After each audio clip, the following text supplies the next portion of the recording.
The Sacramento Kings were coached for 8 seasons by Rick Adelman and had a winning record in all 8. They have been in Sacramento for 30 other seasons and have had a losing record in all 30. With this year's Kings team currently looking poised to break that trend at 7 games above 500 at time of recording, I think now is a good time to look back at the 1998 through 2006 Kings to see what made them great and to see why they never got to the finals. Adelman was hired shortly after the Maloofs became majority owners of the Kings to try to turn the franchise around. In the early 90s, Adelman had led Portland to 2 finals appearances and was known for a fan-friendly, up-tempo offense based around ball movement. Adelman wasn't the only new face in Sacramento. Out was Mitch Richmond, who had been an all-star the previous 6 seasons with the Kings. He was traded to the Washington Bullets for Chris Webber. Webber was joined in Sacramento by Vlade Divac, who signed in the offseason, and by rookies Jason Williams and Peja Stojakovic. Chris Webber was a former number 1 pick who had shown tremendous talent on the court, but who had also worn out his welcome with 2 teams already after only 5 seasons, with his character issues and legal troubles. Webber was a great fit for Adelman's offense if he could stay out of trouble, but trading fan favorite and model citizen Mitch Richmond for him was an unpopular move with a lot of fans. Webber would change all of their minds, averaging nearly 24 points, 11 rebounds, 5 assists, and 1.5 each of steals and blocks in his 6.5 seasons in Sacramento, becoming the team's clear star and forging his eventual Hall of Fame plaque in those seasons. Vlade Divac was an ideal center for Rick Adelman. A savvy passer and shooter, Divac could play on the high post or low post on either end of the court. Though his numbers dipped a bit playing alongside Webber, Divac arguably played the best basketball of his career in his 6 seasons in Sacramento, making the only All-Star appearance of his career in his 3rd season with the Kings. Jason Williams was the number 7 pick in the 1998 draft and made the All-Rookie First Team. He immediately became one of the most popular and flashy players during what was otherwise a low point in the league. Williams had one of the top-selling jerseys in his rookie year and still has hundreds of mixtapes being made on YouTube today. He only lasted 3 seasons in Sacramento before the Kings traded him for a more complete point guard, but he brought a lot of fan and media attention to what this team was building. Peja Stojakovic was drafted in 1996 while playing professionally in Greece. He signed with and joined the Kings for the 1998-99 season. He didn't catch on as quickly as Jason Williams, but from his 3rd season through the end of his stay in Sacramento in 2006, he averaged more than 20 points per game on just over 40%3-point shooting. This is just my personal opinion, but Peja would be in my top 10 players who were ahead of their time. If he came along just 15 years later, he would have shot 12 threes per game and averaged 25 points per game for his career. But he did make 3 All-Star teams during his time in Sacramento and was named 2nd Team All-NBA in 2004. Their first season together was the lockout-shortened 1998-99 season. If you're not old enough to remember it, that was one of the worst seasons the NBA ever had. The quality of play was the worst in my lifetime. Stats dipped for almost everyone, and some star players had a decline that they never recovered from. But none of that seemed to happen to the Kings as a team or as individuals. Scoring was down by 4 points per game league-wide, but the Kings increased their scoring by 7 points per game. Vlade Divac had the 2nd highest scoring average and highest assists per game of his career, leading the team in win shares. Chris Webber's scoring dipped a bit, but he led the league with a career-high 13 rebounds per game and was named a 2nd Team All-NBA. Jason Williams finished 2nd among all rookies in assists, behind future King Mike Bibby. The only King who had a significant production drop from the previous year was Corliss Williamson, though I'd have to do a lot more research into this team to decide whether that was because of the lockout or because of the addition of Divac and Webber. The Kings went on to push the 2-time defending West champion Jazz to 5 games in the best-of-5 first-round series. Vlade Divac led the team in points, rebounds, and assists for the series in case you didn't believe he deserved to lead the team in win shares over Webber this season. The Kings held a 2-1 lead in the series before league MVP Karl Malone took over in the final 2. with 23 points and 16 rebounds in Game 4 and 20 and 12 in Game 5, which were big numbers in a year when 90 points was enough to win a game. The Kings were one of the best things about the NBA that year. As I mentioned, Jason Williams was one of the most popular players in the league, and the Kings had their first winning record since moving to Sacramento. NBA.com's summary for the season contains 2 paragraphs about the Kings. I'd have to research this team more to say anything for sure, but I have a feeling the excitement behind a new coach and new stars kept the Kings motivated despite the lockout. Would this entire era of the Kings have been as great if the lockout hadn't let them build some momentum? Did the lockout help create everything that happens in the rest of this video? It's an interesting theory. In 1999-2000, the Kings returned to basically the same core. The only key change was trading 5th starter Tariq Abdul-Wahad for new 5th starter Nick Anderson. Anderson's production was only slightly better than Abdul-Wahad's. Neither player was very good with the Kings. They were both just keeping that spot in the lineup warm for Stojakovic. The Kings increased their scoring by 5 points per game, leading the league for the second year in a row. None of their stars made a significant jump in production. Weber's scoring went up by about as many points as Divac's fell. Jason Williams' assists went up, but scoring did not. Page's scoring increased by only a few points per game. It was the Kings' bench that provided the biggest boost from the previous season. Page led the bench in scoring, but John Barry, Scott Pollard, and Lawrence Funderburk all gave solid production, keeping the momentum going in games when the starters went to the bench. The Kings finished above 500 again, but actually fell in the standings from 6th to 8th. They took their first round series to 5 games again, this time against the eventual champion Los Angeles Lakers. They couldn't stop Shaq, obviously, because no one could, but they also couldn't stop Kobe, who had the first big playoff series of his career, averaging nearly 28 points per game. I wonder if that matchup will stay important in the future. The season could be seen as a step back, or at least a lateral move for the Kings, since they fell in the standings and didn't do any better in the postseason than they had in the previous year. But I don't consider that a bad thing. It was the first real full season together, after all. The Kings proved that they weren't just a lockout fluke and could be a winning team. They could improve and build their roster from here. Their biggest offseason acquisition was Doug Christie, who they got in a trade with the Raptors for Corliss Williamson. Christie was a big defensive upgrade over Williamson. He ranked in the top 5 in the league in steals per game 7 times in his career, and made an all-defense team each of the 4 seasons he played in Sacramento. None of the old articles I can find about the trade mention Christie's defense. In fact, most of them talk about the trade in terms of the Raptors getting Williamson, which is interesting since he never really had an impact in the league again. But I feel like perimeter defense was the reason the Kings targeted Christie after getting torn apart by Kobe the previous postseason. Christie went on to lead the league in steals in the 2000-01 season and finished 3rd in steals per game and was named to the all-defense second team. The Kings' defense improved from 27th in points allowed per game to 13th, and they continued to lead the league in scoring for the 3rd straight season. Chris Webber had the best scoring season of his career, averaging 27 points per game and being named to the All-NBA first team for the only time in his career. He also had the highest win shares of his career. Peja Stojakovic had his breakout season, moving into the starting lineup and seeing his minutes jump from 23 per game to 38 per game, and nearly doubling his scoring average to over 20 per game. Vlade Divac's production was similar to where it was in his first 2 seasons with the Kings, but he made his only career All-Star game as a replacement for the injured Shaq. Jason Williams lost minutes and numbers to off-season acquisition and backup point guard Bobby Jackson. Williams had the lowest points and assists per game of any season he'd have before he turned 30.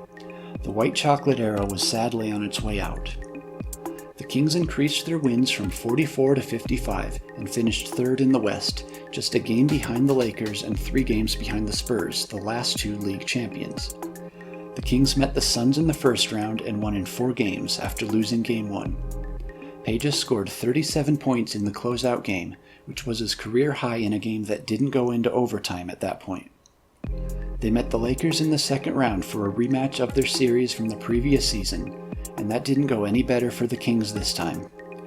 Doug Christie was not the solution to stopping Kobe, who once again had a career-best playoff series against the Kings, averaging 35 points per game in the 4 games, including 48 and 16 rebounds in Game 4 to finish the sweep.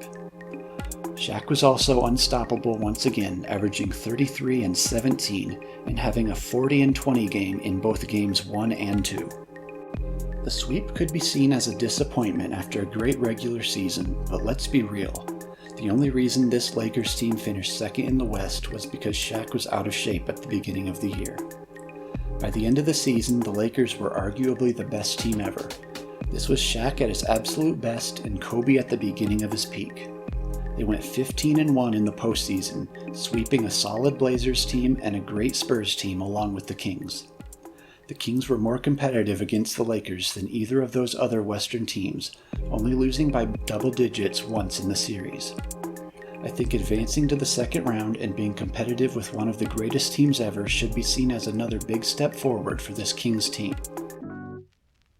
Jason Williams had his minutes drop even further in the postseason and was traded in the offseason to the Grizzlies for Mike Bibby. Bibby was less flashy, but was seen as a more complete player. He was certainly a better shooter than Williams and less of a negative on defense. The Kings fell to second in the league in scoring behind the Steve Nash-Dirk Nowitzki Mavericks, but with Christie and Bibby starting in the backcourt, the team was more complete and well-rounded. Their wins jumped from 55 to 61, the best in the league. Bibby may have been slightly better than Jason Williams, but his numbers weren't any higher in his first year with the Kings. It was Bobby Jackson off the bench who saw his scoring increase by 4 points per game.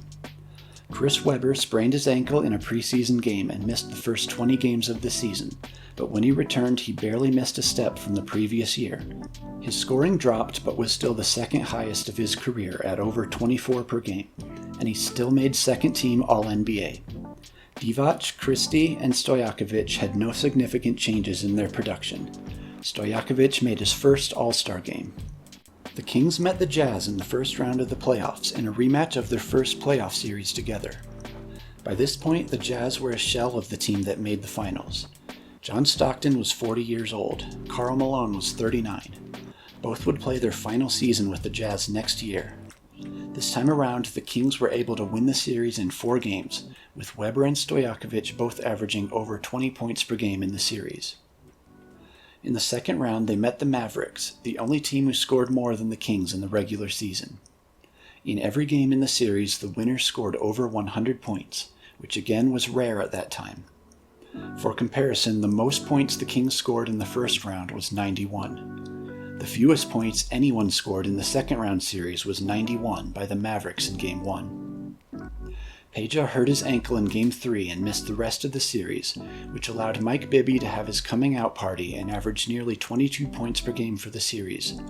The Kings advanced easily again, 4 games to 1.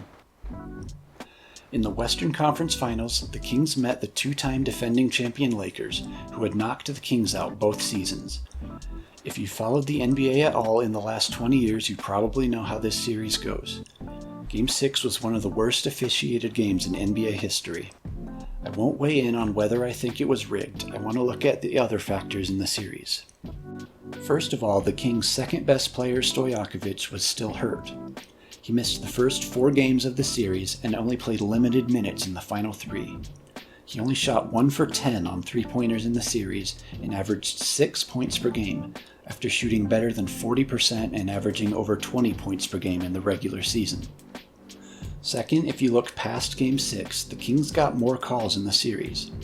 They actually finished with more free throw attempts and fewer fouls called on them in the series, even when you include Game 6. And finally, in Game 7 back in Sacramento, the Kings shot horribly in a game that went into overtime. They were only 2 of 20 from 3 and 16 of 30 from the free throw line. If they make just one of those shots in regulation, they win the game and the series.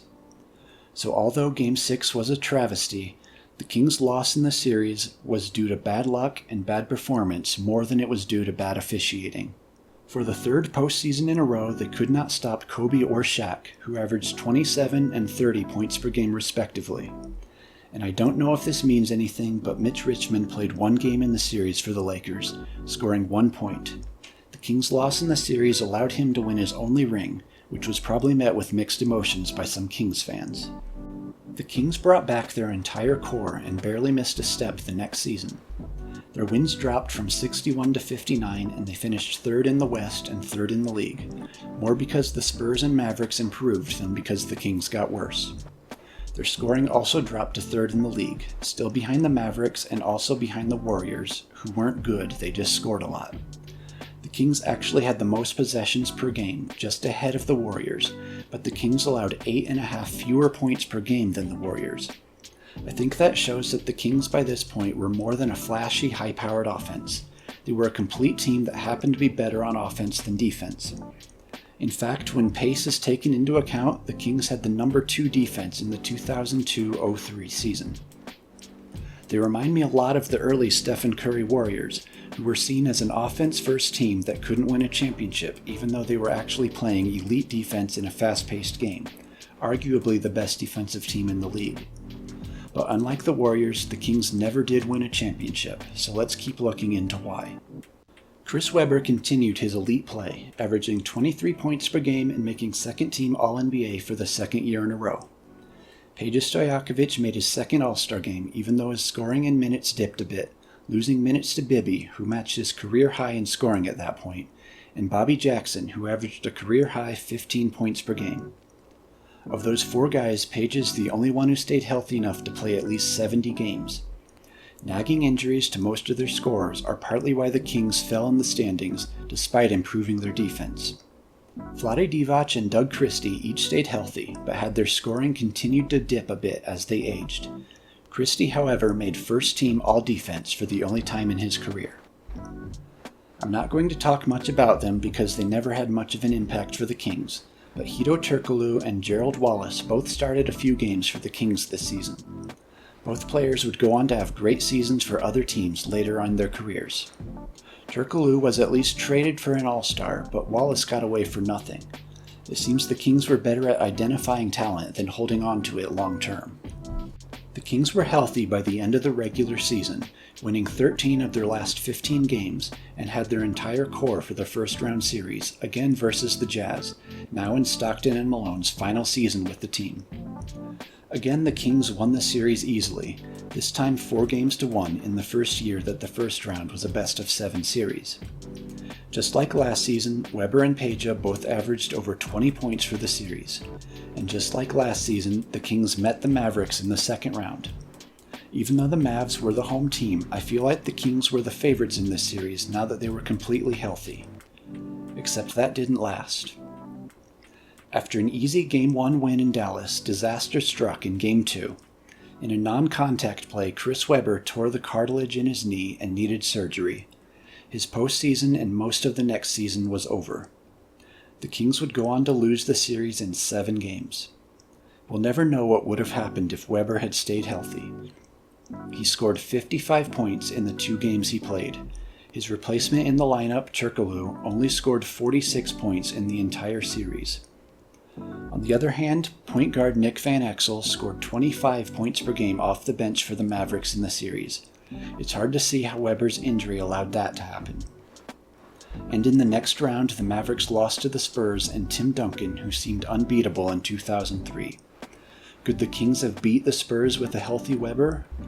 It's hard for me to imagine Duncan losing, but it seems possible. It would have changed Duncan's legacy forever, as well as the legacy of this Kings team. With Chris Webber injured and Vlade Divac nearly 36 years old, the Kings decided to trade for someone to fill their role in the offseason. They brought in All-Star center Brad Miller from the Pacers. Miller was a good shooter and passer from the high post and was a decent rebounder. In other words, he was basically another Vlade Divac. Miller was never as good a player as Webber, but he made the All-Star game in his first year in Sacramento, giving him twice as many All-Star appearances in his career as Divac. Vlade again put up similar numbers as he had the previous few seasons and stayed in the starting lineup when Webber eventually returned from injury. However, he lost a lot of minutes and numbers to Miller off the bench. By the end of the season, he was barely playing 20 minutes per game. Webber only ended up playing 23 regular season games and saw his numbers sharply decline when he returned, which is to be expected. He was still getting about 18 points and 8 rebounds per game by the end of the year, which is solid but far below the standard he had set the previous 4 seasons. Picking up the slack was Mike Bibby, whose scoring increased, and Brad Miller, who had a career high in rebounding. But the biggest improvement came from Peja Stojakovic, who made second-team All-NBA on a career-high 24 points per game. He shot 43% from 3 and led the league in free throw percentage on decent volume. By the end of the year, it wasn't clear whether this was still Weber's team or if Peja was now the big name in Sacramento. The Kings were back up to number 2 in the league in scoring, but their defense slipped quite a bit, probably due in large part to Brad Miller taking minutes from Weber and Divac, who were both much better defenders. They still won 55 games and finished 4th in the West in one of the deepest years the conference ever had.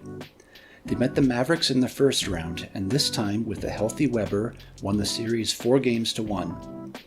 I couldn't tell you why the Mavericks declined so much from 2003 to 2004. Their core was the same each year. Someone else will have to do a deep dive look at them in the Dirk Nash era, which I actually considered doing before settling on the Kings.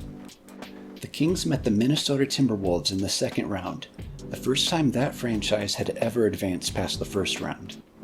Minnesota was the top seed in the West, but again I have to wonder if Sacramento were the favorites because of their recent winning history. It was a matchup of 2 star power forwards, Chris Webber in decline and Kevin Garnett in his MVP season, who probably should have been Defensive Player of the Year as well. But really, Peja finished second in win shares behind Garnett, so maybe that's how we should be viewing this matchup. The series went to Game 7, where Garnett had one of the greatest games of all time, 32 points and 21 rebounds in an 83-80 win. Garnett had 14 points and 3 blocked shots in the fourth quarter versus Weber's 2 points on 1 of 5 shooting. I remember this game felt like the passing of a torch, though Minnesota never went anywhere after this year and still hasn't. But the Kings also have never gotten past the first round since 2004. It almost feels like Garnett single-handedly ended the Kings franchise. It needs to also be said that Peja only scored 8 points on 3 of 12 shooting in Game 7 and was only 3rd on the Kings in scoring for the series. Garnett was great, but the Kings stars both let the team down when they were needed most. The 2004-05 season was the beginning of the end of an era for the Kings. Vlade Divac signed with the Lakers in the offseason, and Chris Webber and Doug Christie would both be traded at the trade deadline. Peja was still with the team but missed the All-Star game for the first time in 3 years after his scoring dropped from 24 to 20 points per game. Brad Miller also missed the All-Star game for the first time in a couple years, though his scoring increased with his larger role. He was injured at the end of the regular season and wasn't 100% in the playoffs. Mike Bibby increased his scoring and assists with a larger role, but he was the only key player from past seasons to improve this year. The Kings fell to 50 wins and number 6 in the West. They were somehow still number 2 in the league in scoring, though without Divac, Webber, or Christie, their defense fell back down to one of the worst in the league. They met the Seattle Supersonics led by Ray Allen in the first round. Offense wasn't the Kings' problem in the series, stopping Allen was.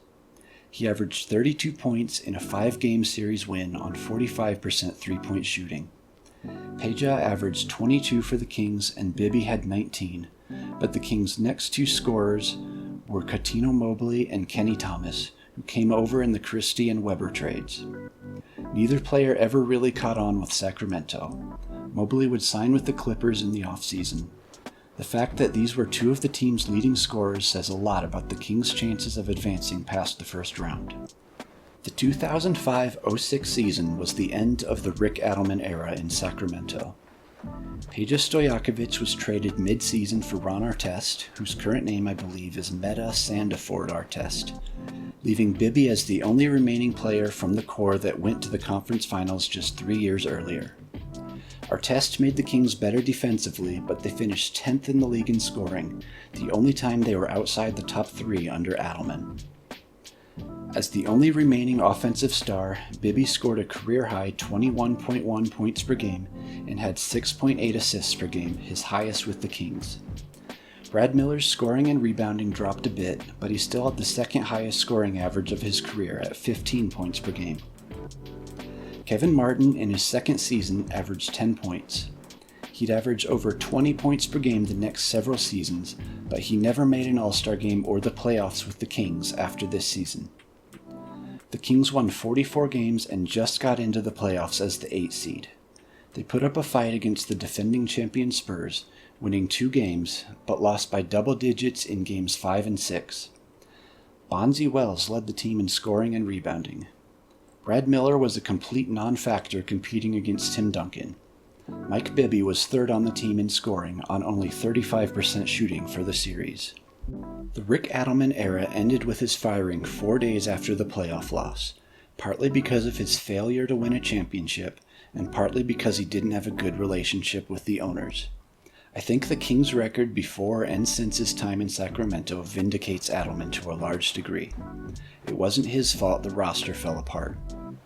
Interestingly, Jeff Petrie, the GM, stayed in Sacramento until 2013 when the Maloofs sold the team. I think it's pretty clear that relationships were the real reason Adelman was gone, and the failure to win was only the public excuse. Mike Bibby would be traded to Atlanta in 2008, and Brad Miller would be traded to Chicago in 2009. Both would play important roles on playoff teams again, just not with the Kings. So what does it all mean? Why didn't the Kings ever get to the finals? Game 6 in 2002 is the moment everyone points to. And sure, it was their best shot, but they had a great team the next 2 seasons as well. It wasn't because of their defense, because they did have a good defense. They only allowed a lot of points because they played at a fast pace. I believe the most important reasons they didn't get to the finals are normal, mundane ones. Bad luck with injuries and bad performances by stars in the biggest games. They could have won Game 7 against the Lakers in 2002 if they hadn't shot horribly from 3 and from the free throw line. Or maybe they would have won the series if Peja had been healthy. They could have beat the Mavericks in 2003 if Webber hadn't been injured. Peja struggled against the Timberwolves in 2004, and Webber was completely overmatched by Garnett in Game 7. With better injury luck, or with one guy stepping up to make one play in a big game, the Kings could have advanced at least a round further each year. In the 8 years I covered, they went out in a winner-take-all game 5 times. It shows just how much of an impact one play or one break can be for a franchise. Maybe that's not an exciting answer. Maybe I should talk about rigged series or about a roster built for the regular season that couldn't succeed in the postseason. But sports are rarely exciting in that way. Teams lose because of one bad performance or one bad break. Maybe it's not satisfying for disappointed Kings fans, but it should give hope that with a bit of luck and everyone stepping up, any contender can win. Maybe even the Kings teams of the near future. Thanks for checking out my video. It's been a while since I've posted one. A lot of things came up during and after the holidays, and then putting all this together took a lot longer than I expected. Turns out talking about a team and highlighting 8 different people takes longer than talking about one player. It's interesting to think how a few plays not only changed the legacies of Chris Webber and Peja Stojakovic forever, but also guys like Shaq, Kobe, Duncan, perhaps even the Detroit Pistons wouldn't have won in 2004. Next video I'll do something easier so I can get it out more quickly, probably another greatest game. I haven't done a video about the 80s yet, so I'll look for a game from that decade. If you have any suggestions, let me know. Magic Johnson, Larry Bird, or Isaiah Thomas seem like obvious choices, but maybe I can do someone less obvious, like Moses Malone, James Worthy, or Kevin McHale. If you have any suggestions, leave them in the comments, and I'll see you in the next video.